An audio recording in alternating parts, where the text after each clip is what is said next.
Bergelimang harta di usia muda membuat sederetan Crazy Rich menjadi sorotan publik. Publik disuguhkan dengan cerita kemewahan dan berbagai giveaway yang menggiurkan. Tak butuh waktu lama, tren Crazy Rich menjadi fenomena baru di Indonesia. Di balik cerita kemewahan yang ditampilkan di layar, ada sumber kekayaan yang tak tampak di mata publik. Dan satu persatu cerita di balik kemewahan para Crazy Rich palsu ini mulai terkuak.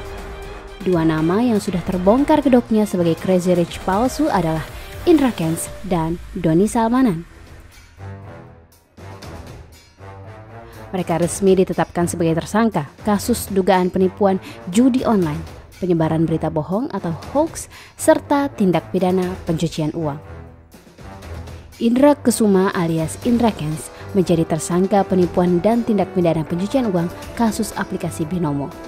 Kasus penipuan Crazy Rich asal Medan ini terungkap saat laporan para korban ke Barreskrim Polri pada 3 Februari 2022. 8 orang korban aplikasi Binomo tersebut mengaku merugi sejumlah 2,4 miliar rupiah.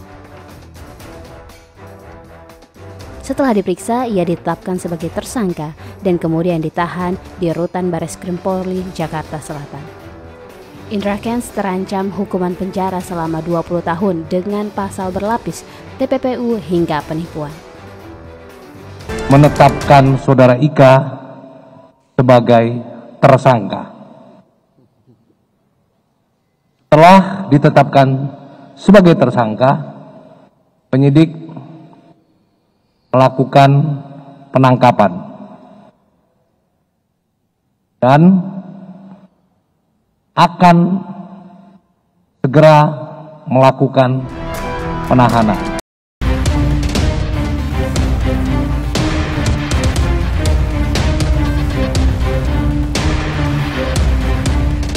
Crazy Rich palsu lain yang ditetapkan sebagai tersangka penipuan dan tindak pidana pencucian uang adalah Doni Salmanan.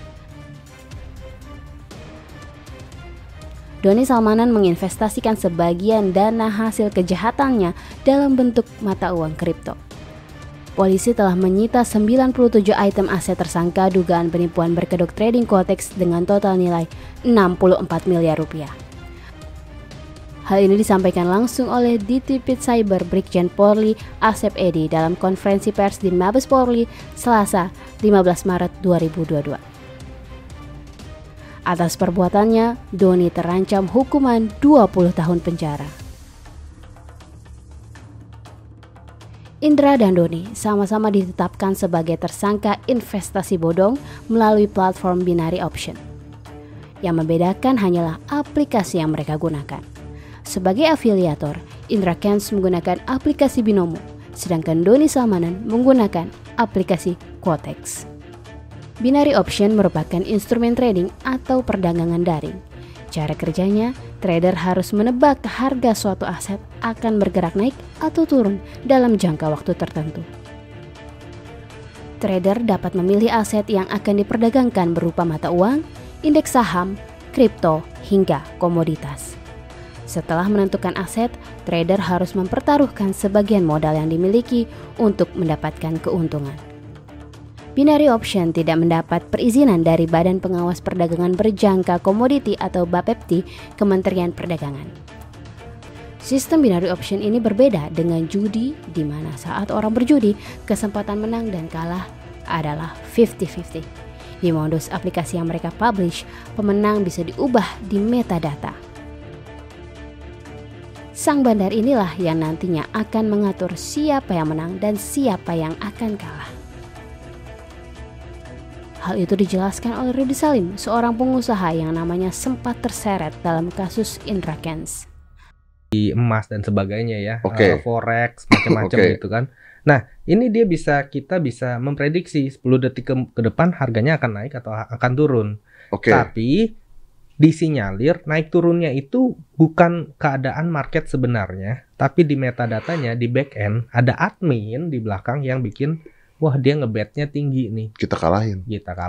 Itu yang bikin orang marah-marah. Kalau kita judi kan kita tahu fair lah. Fair bisa kalah. Fair bisa kalah tapi bisa menang. Kemungkinan let's say 50-50 kalau hitam apa merah, besar atau kecil.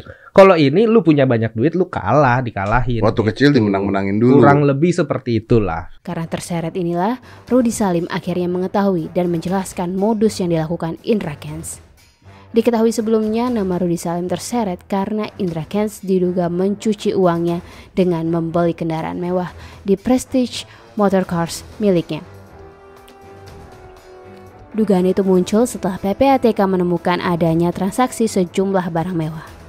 Polisi juga memanggil YouTuber Atta Halilintar dan Reza Arab karena menerima donasi dan hadiah dari Doni Salmanan. Dirti Pedeksus Bareskrim Polri Brigjen Wisnu Hermawan mengungkap sosok di balik Indra Kesuma alias Indra Kents. Dia adalah Fakarich alias Fakar Suhartami Pratama, orang yang mengajarkan Indra menjadi afiliator. Diduga ia juga mengajarkan Indra Kents untuk menghilangkan barang bukti kasus dugaan penipuan aplikasi Binomo. Investasi bodong tak hanya marak digaungkan oleh Crazy Rich.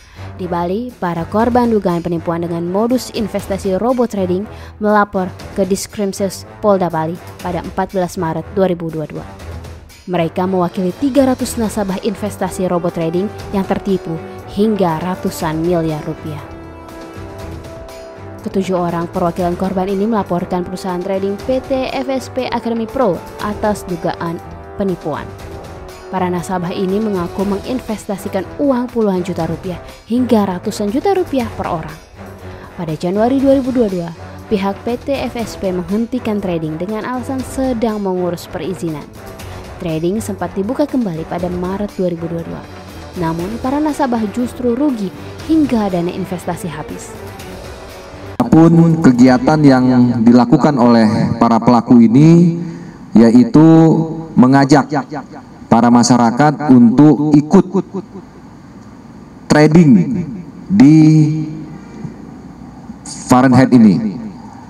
Jadi mereka menyiapkan robot di mana mereka menyampaikan dengan robot tersebut maka masyarakat akan terhindar dari kerugian atau hilangnya uang mereka yang sudah mereka letakkan atau mereka taruh atau mereka ikut sertakan di robot trading Fahrenheit ini.